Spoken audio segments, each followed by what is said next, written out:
আসসালামু আলাইকুম প্রিয় শিক্ষার্থী বন্ধুরা, আশা করি তোমরা সবাই ভালো আছো। আজকে একাদশ এবং দ্বাদশ শ্রেণীর প্রথম পত্রের হিসাব বিজ্ঞান প্রথম পত্রের প্রথমত গুরুত্বপূর্ণ একটি বিষয় নিয়ে তোমাদের সামনে উপস্থিত হয়েছি, সেটা হচ্ছে ডেবিট এবং ক্রেডিট নির্ণয়। তোমরা যারা হিসাব বিজ্ঞান করো, একেবারে এসএসসি থেকে শুরু করে মাস্টার্স পর্যন্ত তোমাদের পিছনে এই যে ডেবিট ক্রেডিট জিনিসটা লেগেই থাকে, তো এটার থেকে রেহাই পাওয়ার কোনো সুযোগ নেই। আমরা একেবারে মৌলিক যে বিষয়গুলো এখান থেকে আলোচনা শুরু করব। যে হিসাবের ডেবিট ক্রেডিট নির্ণয়ের দুইটা পদ্ধতি আমাদের সামনে আছে এবং এই দুইটার মাধ্যমে কিন্তু আমাদের নির্ণয় করতে হয়। একটা হচ্ছে প্রচলিত বা সনাতন পদ্ধতি আর একটা হচ্ছে আধুনিক পদ্ধতি। তো প্রচলিত বা সনাতন পদ্ধতিতে কোনটা ডেবিট হবে কোনটা ক্রেডিট হবে, আর একটা হচ্ছে আধুনিক পদ্ধতিতে বা সমীকরণ পদ্ধতিতে কোনটা ডেবিট হবে এবং কোনটা ক্রেডিট হবে। তোমরা দেখতে পাচ্ছ যে প্রচলিত পদ্ধতিতে বা সনাতন পদ্ধতিতে যে তিন ধরনের হিসাব আছে, একটা হচ্ছে ব্যক্তিবাচক হিসাব, সম্পত্তিবাচক হিসাব এবং নামিক হিসাব। তো ব্যক্তিবাচক হিসাব এটা হলো সুবিধা যদি কেউ গ্রহণ করে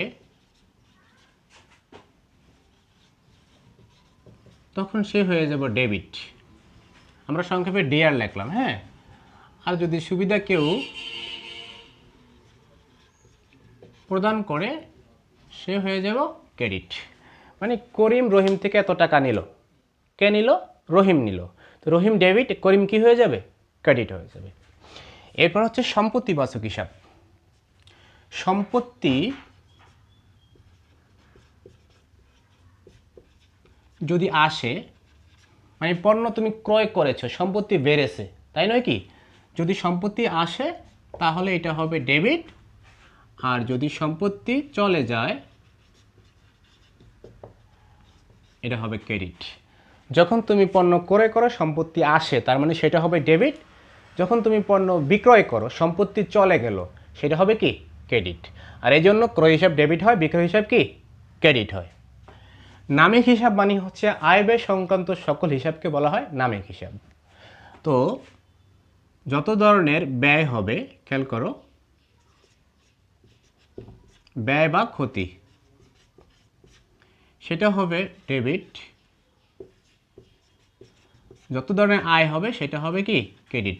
আয় মানে হচ্ছে রেভিনিউগুলো, তুমি কোনো জিনিস আয় করলা, সেটা হচ্ছে তোমার কি? যেমন শুল্ক পেলা, এরপরে তোমার হতে পারে ব্যাংক থেকে সুদ পেলা, বিনিয়োগের উপরে সুদ পেলা। হ্যাঁ, এগুলো হচ্ছে আয়, এগুলো হচ্ছে ক্রেডিট করে হবে। ব্যয় মানে হচ্ছে কি? যেমন তুমি কর্মচারী বেতন দিলা, ইউটিলিটি বিল দিলা, এই ধরনের যতগুলো ব্যয় হবে সবগুলো ব্যয় হবে কি? ডেবিট। ক্ষতি মানে হচ্ছে অবশ্যই অন কাইন্ড অফ কী বলে এক্সপেন্স, অবশ্যই এক ধরনের ক্ষতি, সেটাও কি হবে? ডেবিট হবে। তো এই সনাতন পদ্ধতিতে তিনটা হিসাব, একটা হচ্ছে ব্যক্তিবাচক হিসাব, গ্রহণকারী হচ্ছে সুবিধা গ্রহণকারী ডেবিট, প্রদানকারী হচ্ছে ক্রেডিট। সম্পত্তিবাচক হিসাব, সম্পত্তি আসলে ডেবিট, চলে গেলে ক্রেডিট। নামিক হিসাবে যত ধরনের ব্যয় হবে সেটা হবে ডেবিট, যত ধরনের খরচ, যত ধরনের আয় হবে সেটা হবে কি? ক্রেডিট। তো আরেকটা বিষয় হচ্ছে হিসাব সমীকরণের আধুনিক পদ্ধতি, এটা খুবই গুরুত্বপূর্ণ, এটা তোমাদেরকে ভালো করে শিখতে হবে। আমরা হিসাব সমীকরণের আধুনিক পদ্ধতিতে এই বিষয়টা এখানে আলোচনা করার পরে একটা এক্সাম্পলে দেখিয়ে দেব যে আধুনিক পদ্ধতিতে কিভাবে ডেবিট হলো কিভাবে ক্রেডিট হলো। তো হিসাব সমীকরণের যে ক্লাসটা আমরা সেকেন্ড ক্লাস নিয়েছি, তোমরা ভিডিও ডেসক্রিপশন থেকে সেটা দেখে নিবে অবশ্যই, কারণ সেটা দেখে না নিলে এই ভিডিওটা এই ক্লাসটা তোমাদের বুঝতে একটু কষ্ট হয়ে যাবে। তো খেয়াল করে সেটা বলা আছে, সমীকরণটা ছিল এ ইকুয়াল টু এল প্লাস ও ই। তো আমরা এই ও ইকে আবার এইভাবে লিখছিলাম, এ ইকুয়াল টু এল প্লাস ও ইকে আমরা বলছিলাম capital plus revenue minus expense minus drawing. বোঝা গেল কি না? এই ওইকে আমরা চারটা ভাগে ভাগ করছি, চারটা শ্রেণীতে ভাগ করছি। চারটার সমষ্টি হচ্ছে কি? ওই মানে ক্যাপিটাল এবং রেভিনিউ যোগ হবে, এক্সপেন্স খরচ এবং তোমার উত্তোলনগুলো বাদ যাবে। তার মানে এই ছয়টা জিনিসের সমষ্টি, এটা হচ্ছে হিসাব সমীকরণ। এখন আমরা দেখব এ এল সি আর ই ডি মানে অ্যাসেট সম্পত্তি, লায়াবিলিটি দায়, ক্যাপিটাল মূলধন, আর রেভিনিউ মানে আয়, ই এক্সপেন্স, এক্সপেন্স মানে হচ্ছে কি? ব্যয়, ড্রয়িং উত্তোলন, উত্তোলন তো তোমরা বুঝি। তো এই ছয়টা জিনিসের কোনটা কখন ডেবিট হবে কোনটা কখন ক্রেডিট হবে, এটা তোমরা খুব মনোযোগ সহকারে দেখো এবং এটা নোট করে রাখতে পারো যে অ্যাসেট সম্পত্তি প্লাস তোমার এক্সপেন্স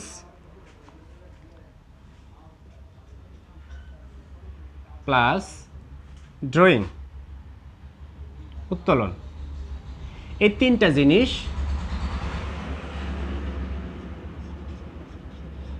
বৃদ্ধি পেলে ডেবিট হবে, আর যদি তোমার হ্রাস পায় তাহলে ক্রেডিট হবে। বিষয়টা মুখস্থ করার মতোই, ইকুয়েশন মনে রাখবা। অ্যাসেট মানে সম্পত্তি, ই মানে এক্সপেন্স মানে হচ্ছে তোমার খরচ, এবং উত্তোলন ড্রয়িং মানে উত্তোলন যদি বেড়ে যায় তখন ডেবিট হবে, আর এই তিনটা যদি কমে যায় তখন ক্রেডিট হবে।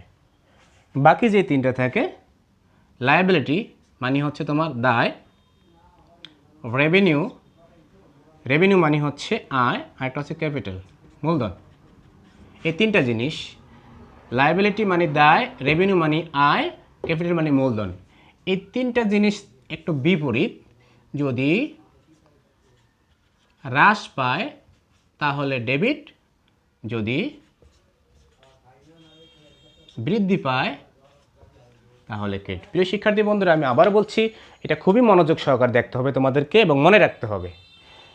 অ্যাসেট সম্পত্তি, এক্সপেন্স মানে ব্যয়, এবং ড্রয়িং মানে উত্তোলন যদি বেড়ে যায় তখন ডেবিট হবে, যদি কমে যায় তখন কি ক্রেডিট হবে। লায়াবিলিটি মানে দায়, রেভিনিউ মানে আয়, ক্যাপিটাল মানে হচ্ছে মূলধন। এটা যদি হ্রাস পায়, এটার বিপরীতটা, হ্রাস পেলে ডেবিট, বৃদ্ধি পেলে ক্রেডিট।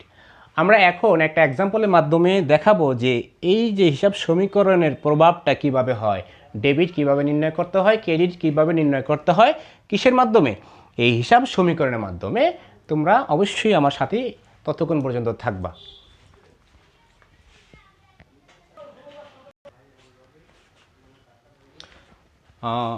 প্রিয় শিক্ষার্থীরা, তোমাদের সামনে একটি লেনদেন তুলে দেওয়া আছে, এবং এটা পরীক্ষায় এভাবে বলতে পারে যে এটা হিসাব সমীকরণের বা আধুনিক পদ্ধতিতে কারণসহ ডেবিট এবং ক্রেডিট নির্ণয়। কি বলতে পারে যে উপযুক্ত লেনদেনগুলো হিসাব সমীকরণের বা আধুনিক পদ্ধতিতে ডেবিট ক্রেডিট কারণসহ ব্যাখ্যা করো। তো তোমরা প্রথমে এরকম একটি ঘর করে নিবা। তা আমি লিখে ফেললাম যে তারিখের ঘর, হিসাবের খাত, হিসাবের শ্রেণী, ডেবিট ক্রেডিট এবং কারণ, কেন এটা ডেবিট হলো, কেন এটা ক্রেডিট হলো। তো প্রথমে খেয়াল করো কি বলা আছে। বলা আছে সোনালী ব্যাংক থেকে এত টাকা ঋণ গ্রহণ। যখন তুমি ঋণ গ্রহণ করলা তখন কিন্তু তোমার নগদ টাকা বেড়ে গেছে। এটা কয় তারিখে? জানুয়ারির 2 তারিখে। তো লিখতে পারি আমরা নগদান হিসাব।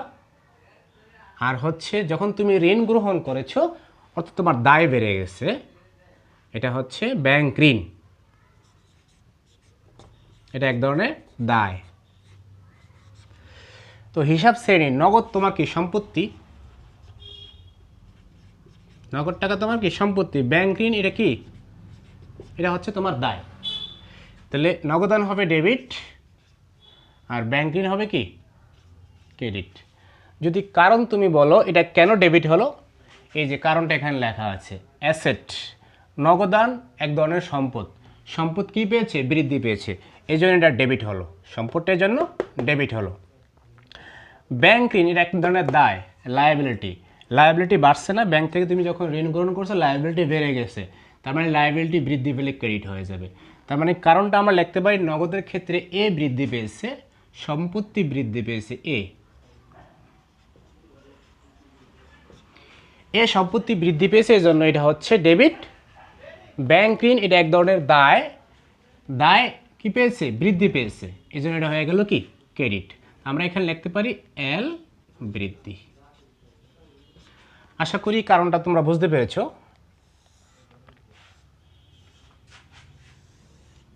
তো এরপরেরটা আমরা একটু খেয়াল করি, জানুয়ারির 7 তারিখে। 7 তারিখে কি হলো যে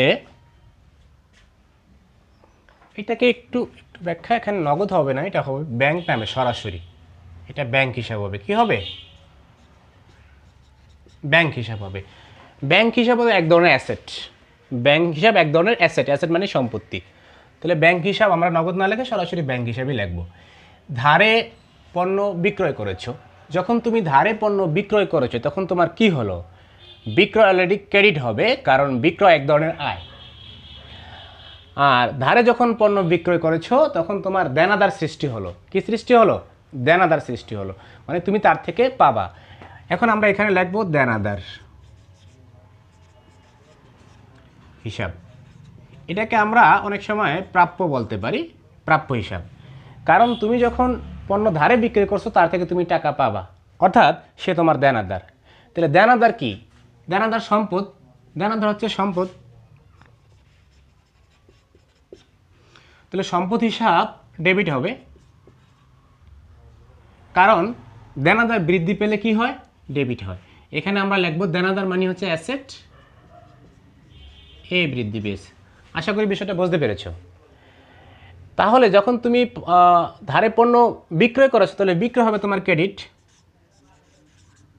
আসলে বিক্রয় কেন ক্রেডিট হবে? বিক্রয় হিসাবের নাম কি হবে? বিক্রয় করলে তোমার কি হয়? আয় হয়। বিক্রয় করলে কি হয়? আয় হয়। আয় মানে হচ্ছে রেভিনিউ। আয় মানে হচ্ছে কি? এই যে রেভিনিউ, এটা হচ্ছে আয় হিসাব। তাহলে আয় মানে হচ্ছে ক্রেডিট হবে। কেন ক্রেডিট হবে? তোমার আয় বেড়েছে, তাহলে আয় যদি বেড়ে যায় তাহলে তোমার হবে ক্রেডিট। আয় যদি বেড়ে যায় তাহলে তোমার হবে কি? ক্রেডিট।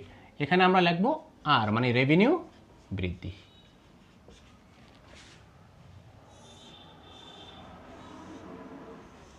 ওকে, 7 তারিখের পরে হচ্ছে 10 তারিখে। 10 তারিখে বলছে আসবাবপত্র বিক্রয় নগদে। আসবাবপত্র বিক্রয় করছো তুমি নগদে। নগদে যখন বিক্রয় করেছো দেন তোমার নগদ টাকা এসেছে, তাহলে আমরা এখানে লিখতে পারি নগদান হিসাব ডেবিট।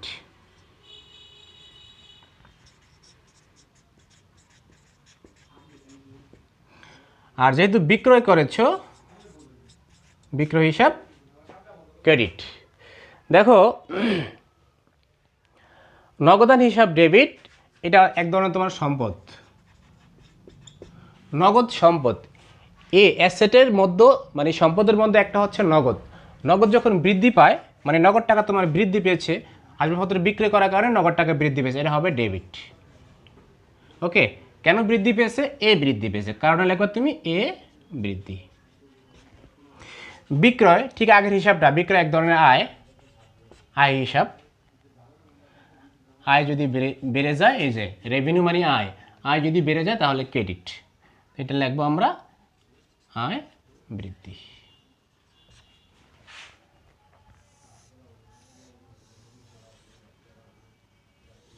ওকে, এরপরটা কি বলছে? কর্মচারীর বেতন প্রদান। তুমি কর্মচারীর বেতন প্রদান করছো, এই বেতনটা কি? এক ধরনের ব্যয়, খরচ। তাহলে খরচ মানে হচ্ছে এক্সপেন্স। এক্সপেন্স যদি বেড়ে যায় তাহলে কি হবে? ডেবিট হবে। এখন আমরা লিখতে পারি বেতন হিসাব। এটা হচ্ছে 15 তারিখে। বেতন হিসাব, বেতন তোমার হয়েছে কি? খরচ হিসাব। এটাকে আমরা লিখবো খরচ বা ব্যয় হিসাব। যদি ব্যয় বেড়ে যায় তাহলে কি হবে? ডেবিট হবে। এই জন্য এখানে হবে ডেবিট। কারণ কি? কারণ হচ্ছে এক্সপেন্স বৃদ্ধি পেয়েছে, ই বৃদ্ধি পেয়েছে। আর কিসের বেতন যদি প্রদান করেছো তুমি? টাকা চলে গেছে তোমার, নগদান হিসাব ক্রেডিট। নগদান কি? এক ধরনের সম্পদ, নগদান সম্পদ। সম্পদ দেখো, এ মানে অ্যাসেট, সম্পদ যদি কমে যায় তাহলে ক্রেডিট হবে। তাহলে সম্পদ হচ্ছে এখানে সিআর, আর এখানে তুমি লিখবা এ হ্রাস পেয়েছে, এ হ্রাস পেয়েছে। হ্রাস পাওয়ার কারণে এটা কি হয়ে গেছে? ক্রেডিট হয়েছে। তো সর্বশেষটা একটু খেয়াল করো, জায়গা নাই আমাদের এখানে, তো বুঝে দেওয়ার চেষ্টা করছি। 20 তারিখে, 20 তারিখে বলা আছে পাওনাদারের টাকা পরিশোধ। পাওনাদারে যখন তুমি টাকা পরিশোধ করছো, নগদ টাকা তোমার চলে গেছে। আর দায় কি? সে তোমার একটা দায় ছিল, পাওনাদার একটা দায় ছিল, দায়টাও কমে গেছে। দেখো এই যে লায়াবিলিটি, দায়টা যদি কমে যায় তাহলে ডেবিট হবে। পাওনাদারের টাকা যখন পরিশোধ করছো তুমি, তোমার দায়টা কিন্তু কমে গেছে। দায়টা মানে হচ্ছে তোমার এখানে পাওনাদার। এখানে লিখবা পাওনাদার হিসাব। এটা পাওনাদার এক ধরনের কি? দায়। এটা কি হবে? ডেবিট হবে। কারণ কি? এই যে এখানে বলা আছে লায়াবিলিটি যদি হ্রাস পায় তখন ডেবিট হবে। এখন তুমি এখানে লিখবা এল হ্রাস পেয়েছে, এই জন্য এটা ডেবিট হয়েছে। এল হ্রাস পেয়েছে।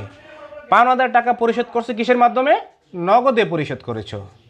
তো নগদে মানে কি? সম্পদ।